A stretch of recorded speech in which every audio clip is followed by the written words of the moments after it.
If he wanted to, he would. The juiciest thing you've done with someone? Worst sex experience. I'm a virgin that can't drive. To you. Abby had her whole phase and she's done now. Hey guys, it's your girl Talia, and I have a very special guest for you guys today for a TMI Girl Talk. I'm pretty excited about it because I've been wanting to do a video like this for way too long. Just haven't got around to it, but I thought now is the perfect time because recently I have been working on a new podcast with my little sister called Dumb Babes Club. And if you like the vibes of this video, you're gonna love the vibes of the podcast because it's gonna be the same deal. So I got my sister Abby here with me today, special guest, and we're gonna answer your questions. I asked you to leave me some on the gram. I have not read through them, so I don't really know what to expect. Are you ready for this? Let's do it. Question number 1. I mean, it's not really a question. Y'all's first period experience. I don't even remember mine. No, I don't think this is my first. I don't think I remember. So we don't remember. No. Shoot. We suck. Okay. Worst sex experience. I can't answer this. You can. I'm a virgin that can't drive. You're a virgin who can't drive. I don't know, I've had a couple. To you. Okay. Say your number 1 worst one. So I was talking to this guy. I came over to watch a movie. I guess things escalated, but I was like kind of uncomfortable. For that, you have to be in the mood, you know? Yeah. Otherwise, it's like, ugh. He was like really into it, but I was like not. Oh no. You know, Yeah. But yeah, it was like, he was just really into it. And you know when like guys make like sex faces? Some guys' faces are like hot. I'm not gonna lie. I think there's one guy that I've been with that his sex face was somewhat attractive. But this guy, no. I literally, Talia, I kept my eyes closed the whole time. Because I was trying to like focus and like be in the mood for it, and his face was just like, it was like, this is not helping. Like, he would like do foreplay and like neck kisses and stuff, and it all felt like, I was like, you don't know what you're doing. I thought you were digging it. Like, you would like come to me and like tell me everything, and you were loving it at the moment. Yeah, and then I had better, and now it's like horrible. Okay, does the size matter? Yeah. Yes and no.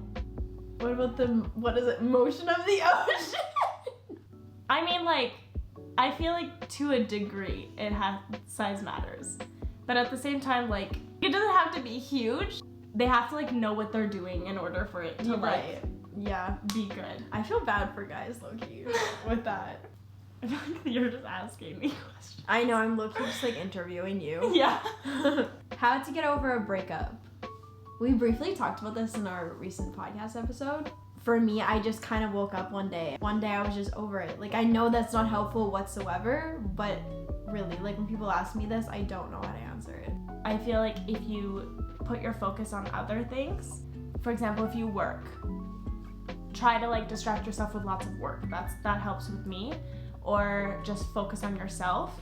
You know, set goals for yourself and then just focus on making those goals, because then, you know, girls, sometimes we go through glow-ups after a breakup because that's what you do. You focus on yourself and then you end up glowing up. So I feel like that's the best way to get over a breakup, just to put all your time and energy into yourself. So you have to let yourself feel the emotions, because stuffing them down is the worst thing you can do. Yeah, you have to let them out. Because eventually at some point they're gonna come out. Yeah. So just feel them now. Because Yeah. I feel like a lot of guys, They stuff them down and then later they're hurting. See, that's the thing. And girls hurt first. Yes, that's the thing. With breakups, girls go through it at the beginning, and guys are fine, and then girls are fine later, and then guys suffer later. And that's why guys always come back later, because they're going through it and they want you back after. Yep. So don't feel bad if your ex is like doing better. They're really not. They're just they're distracting themselves. It's like us. Like, we don't post crying stuff. We'll post like fuck you videos and like posting videos that we're doing okay. Yeah. Right? But in reality, we're not. It's the same for them. Time heals everything. Yes.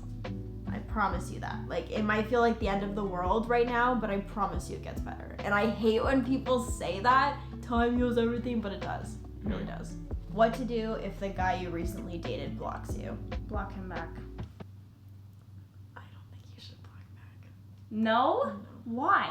You just told me to block the person that I was just talking to. His number. But on social media, I don't think you should block him. Yeah, I mean his number. Okay, we're talking social media because Okay. that's what she's talking about. I think. On social media, no, because you have to give them access to be able to see how you're doing. Not gonna lie, my ex unfollowed me after a period of time, and I got really upset and heated in the moment, and I ended up blocking him. But like afterwards, after I did it, I was like, shoot, I shouldn't have done that. Because then you're showing that you're thinking about him and you care enough to block them. Because if you didn't care and you're just moving on with your life, one, you wouldn't even know that he unfollowed you. And two, like, you shouldn't care enough to block. I blocked my ex on Instagram. Did you? Still to this day he's blocked? Yeah. Do you regret it? No. Okay. I don't want him seeing my life. Okay, that's fair. That's fair. He doesn't deserve to see how I'm doing. Also, if your ex is toxic, that's a whole different story. Yeah, because my ex was toxic. Yeah. And like if they're trying to like reach out to you and stuff and you don't want that, you're trying to cut ties, then yes, block. Like there's just different scenarios, I feel like. Yeah, because for me, my ex, I want nothing to do with him. I never want to see him again. Like You've ever. closed that chapter. I'm in your life. done with this person. Like he doesn't even exist in my life anymore. That's fair. So he's gone. He's blocked. How to mend things with your best friend after a misunderstanding. So like low-key friendship breakups. How to like reconnect. Because you've gone through friendship breakups, right? Have you reconnected with any of them? Yeah. Years later, yeah. Yeah, okay. So how did you reconnect? Well, mine is kind of, it wasn't after like a conflict. It was like I couldn't be friends with him because I was dating somebody, so. Okay. A lot of people know that me and my best friend had a breakup. It was a messy situation. But I remember being so sad because like this was my best friend for so many years. I'm like, there's no way we can just throw this in the trash. Like I'm not gonna let that happen. So I gave it time because I know she needed space and I wanted to give that to her. But over time, I think I just sent her a message and was like, can we please meet up and talk? And so we met up.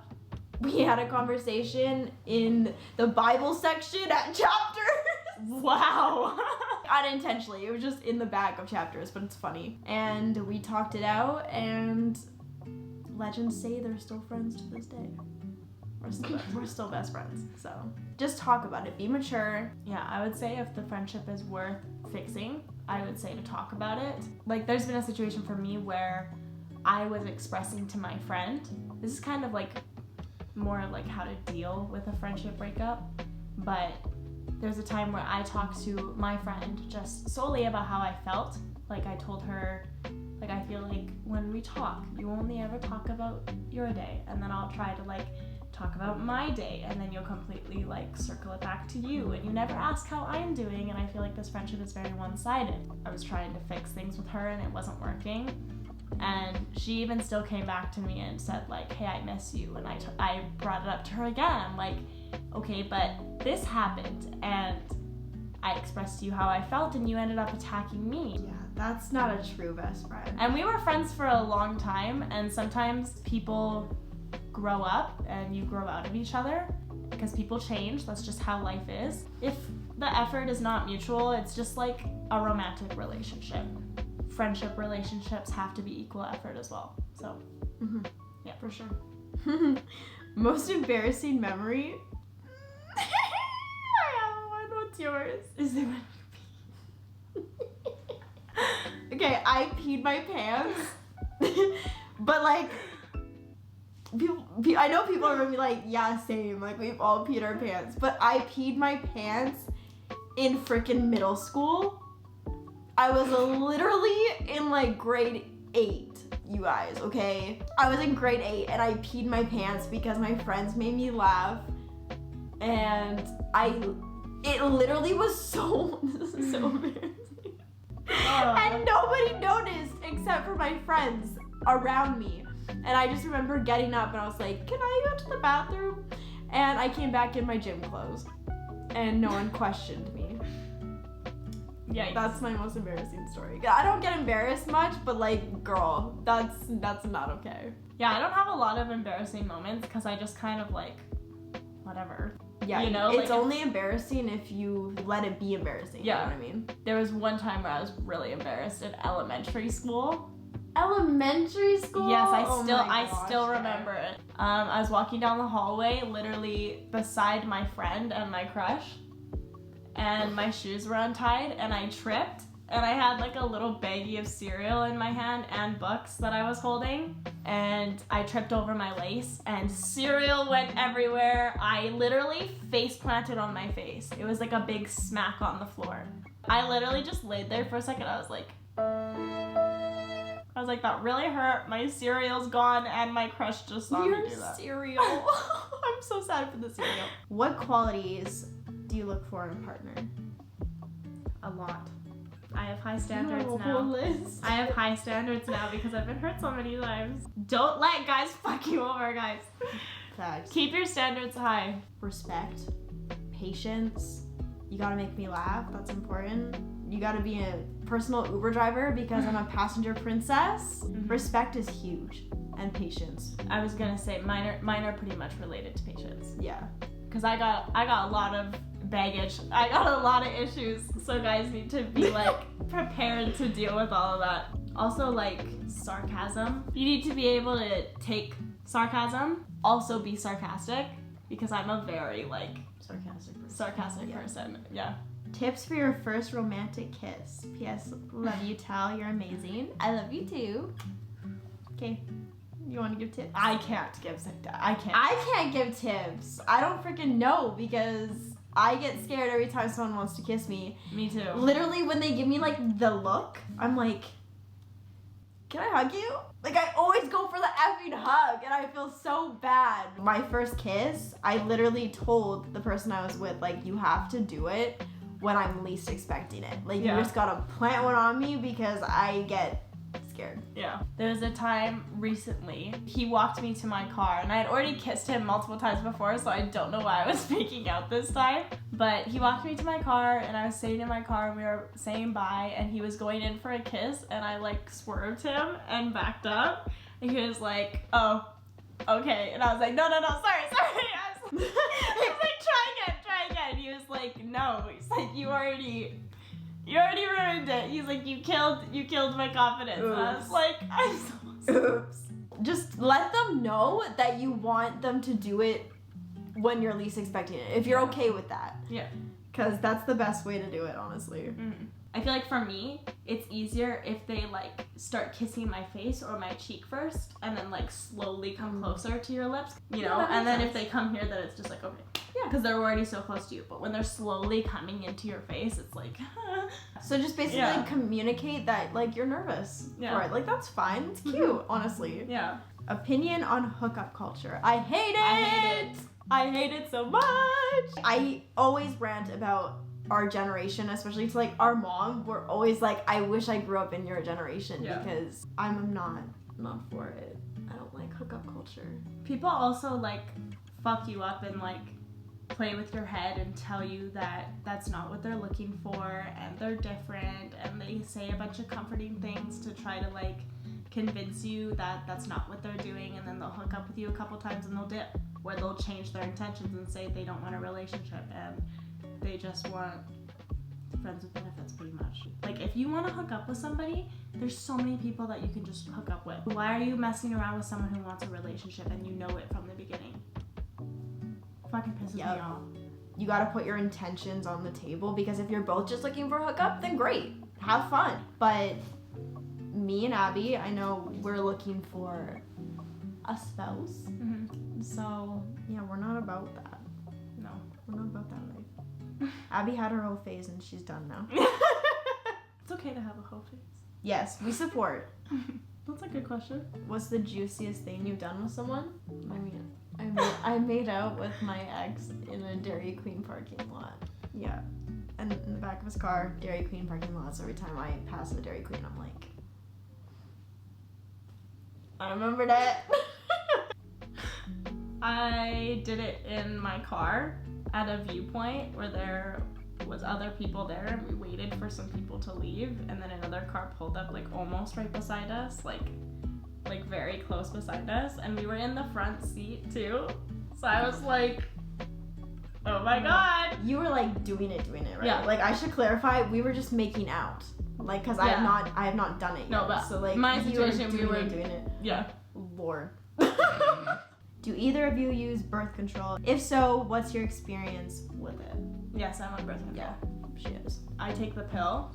Luckily for me, I have had no bad experiences. I went to the doctor specifically just to have a conversation about birth control because I wanted to make sure that I was educated on it and I knew what I was doing and I wasn't taking something that my body was gonna absolutely hate.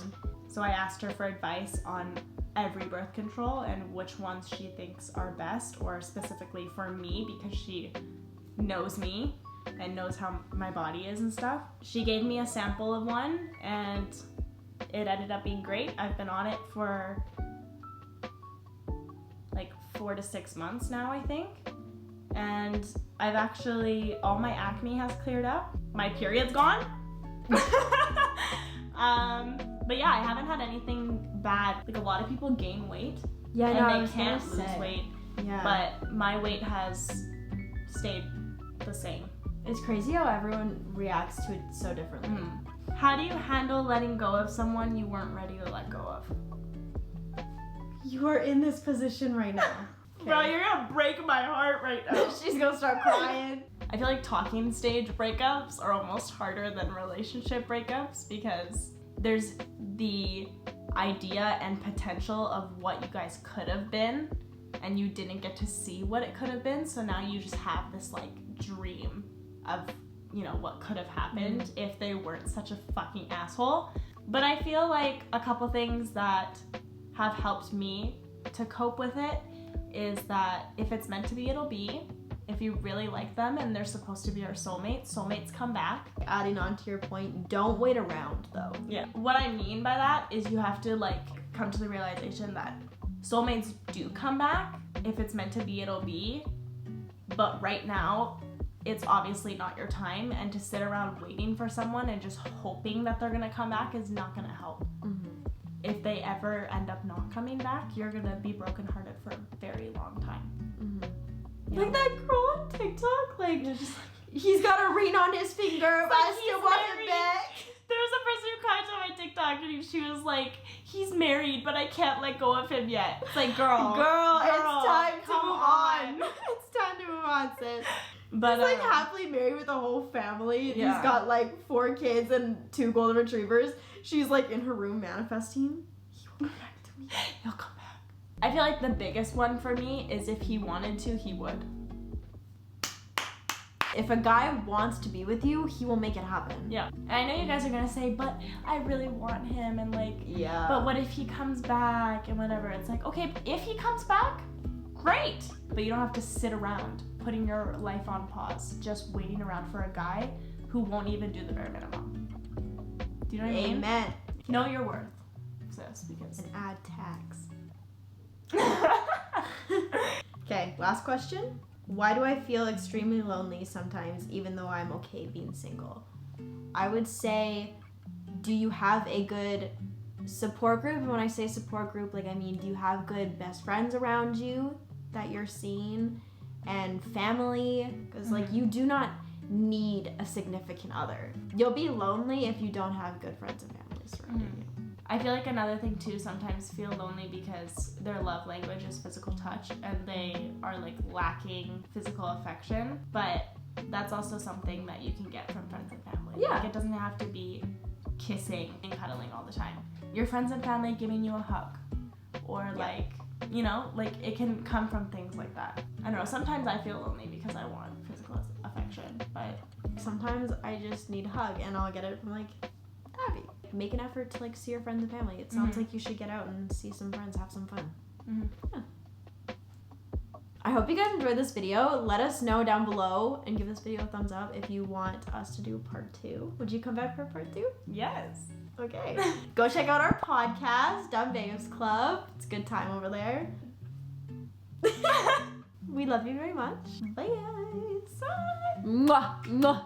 Bye.